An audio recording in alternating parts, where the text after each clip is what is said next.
The bank war that nearly broke America's economy, in the winter of 1832, the President of the United States looked his closest advisors in the eye and said something no president had ever said about a financial institution. He was going to kill it. Not regulate it, not reform it, kill it. The institution in question held the nation's deposits, controlled its currency, and employed some of the most powerful men in America. Andrew Jackson didn't care. He believed it was a monster, a corrupt, aristocratic weapon aimed at the throat of ordinary Americans. And he was about to go to war with it, using every tool the presidency gave him.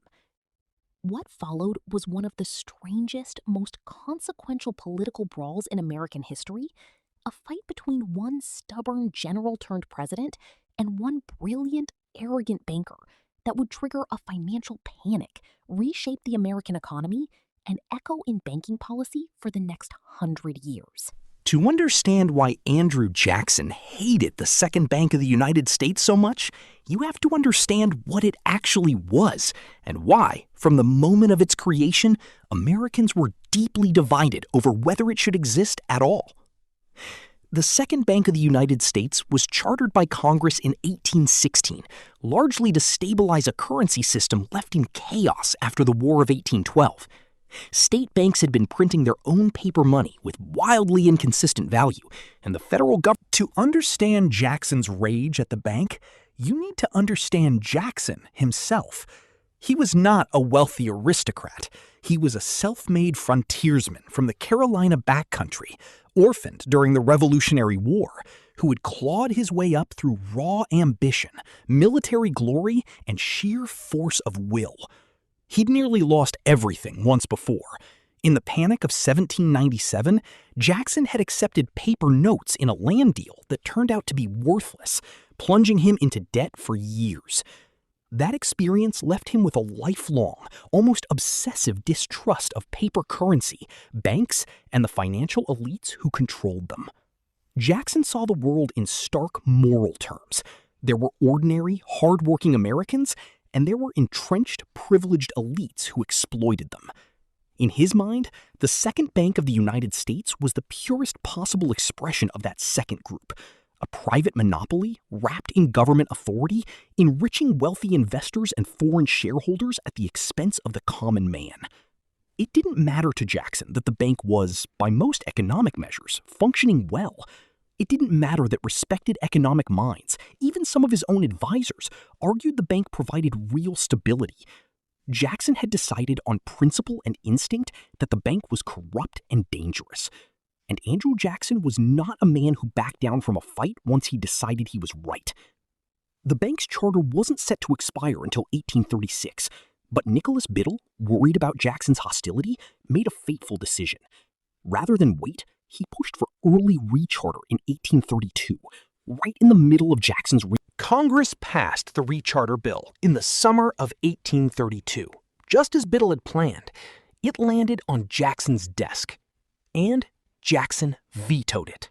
Not with the dry, procedural language typical of the era, but with a fiery, populist message that reads more like a campaign speech than a legal document. In his veto message, Jackson didn't just object to technical details of the bank's charter.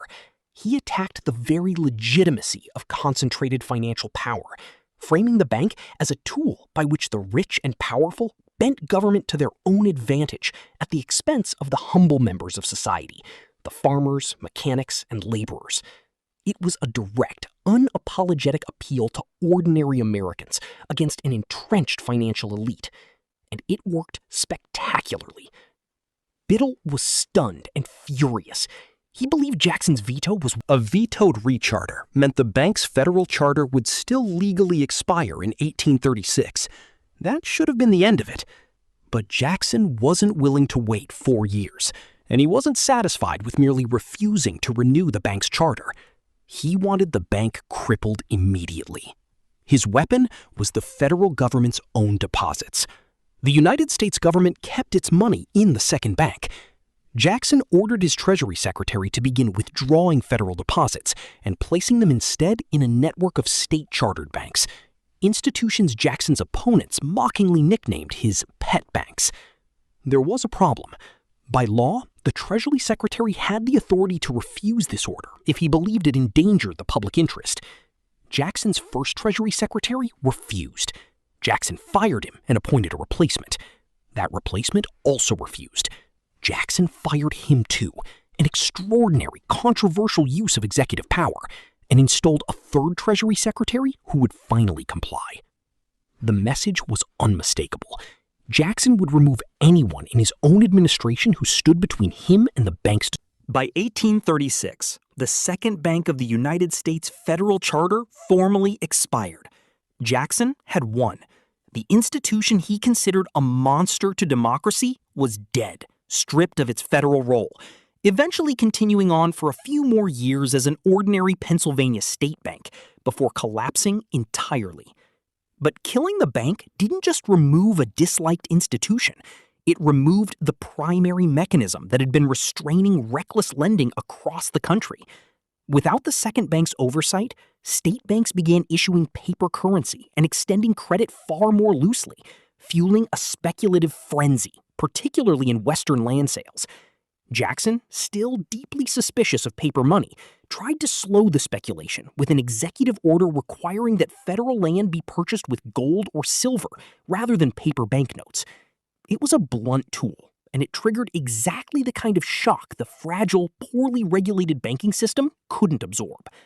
In 1837, just months after Jackson left office, the speculative bubble burst. Banks failed by the hundreds, credit collapsed, unemployment soared, and the United States plunged into one of the most severe economic depressions of the 19th century, a downturn that dragged on for years and became known as the Panic of 1837.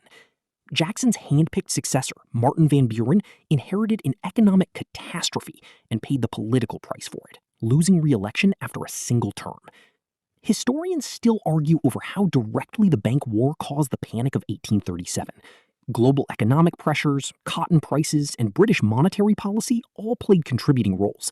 But there's little dispute that removing the second bank's regulatory function without building any replacement system of oversight left the American economy dangerously exposed at precisely the wrong moment. Step back from the personal drama of Jackson and Biddle, and the bank war reveals something bigger, a foundational, unresolved argument in American economic life about whether centralized financial power protects ordinary citizens or exploits them. Jackson genuinely believed he was liberating the common American from an entrenched financial aristocracy. In some ways, he wasn't entirely wrong. The second bank did concentrate enormous, unelected power in the hands of private shareholders and a single powerful banker. But in destroying it without replacing its stabilizing function, Jackson also removed the guardrails that might have prevented the reckless lending spree that crashed the economy just a year after his presidency ended. The United States would go without a true central bank for the rest of the 19th century, lurching through repeated financial panics: 1837, 1857, 1873, 1893, 1907, each one exposing the same underlying. Andrew Jackson saw himself as a man defending ordinary Americans against unchecked power. Nicholas Biddle saw himself as a competent technocrat protecting economic stability from populist recklessness. Both men, in their own way, were partly right and partly responsible for a financial collapse that hurt the very ordinary Americans Jackson claimed to be protecting.